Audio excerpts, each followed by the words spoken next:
Converter vídeos para qualquer formato, grátis, rápido e o modo mais fácil. Primeiro, você precisa escolher o vídeo que você quer converter, pode ser do celular ou do computador. O importante é saber aonde ele está salvo para não perder tempo, né, na hora de selecionar e o formato que você quer. O mais comum é MP4, tá? Porque funciona em quase todos os aparelhos. Você tocar em converter e esperar alguns segundos ou minutos. Já fala aqui os programas, tá? De acordo com o tamanho do vídeo, né? Demora mais ou menos. Quando terminar, Tube Catcher, eu adoro ele, é muito usado, tá? Muito bom mesmo esse programa aí. E outros mais. O Handbrake é diferente, ele não baixa, ele converte só para outros formatos. Também pode ser útil caso você queira converter, né? Mas o Tube Catcher, ele baixa e converte também.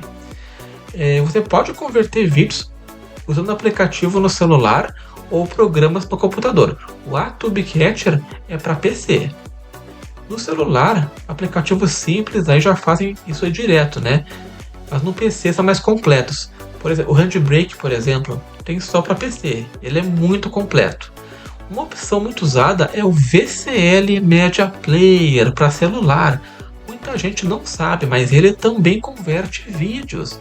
Outra opção, pessoal, é o Handbrake para PC, né?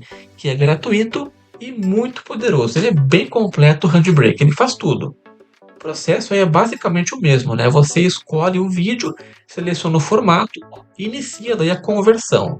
Gente, um detalhe importantíssimo: quanto maior a qualidade escolhida, maior será o tamanho do arquivo final. Mas aí mais fica bonito, né? O vídeo. Detalhe. Alguns vídeos você pode colocar ali em 8K, que seja, não vai mudar a qualidade. Isso pode acontecer porque o padrão raiz da imagem original do vídeo já é baixa ou limitada. Nesse caso, né, pode ser irritante, de acordo com o site. Mas tem alguns sites confiáveis, né, para acessar aí.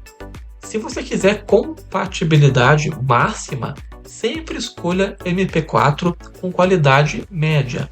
Assim o vídeo ele roda em praticamente qualquer celular, TV ou computador sem dor de cabeça. Qualquer dúvida, só comenta aí no vídeo. Valeu por assistir, gente!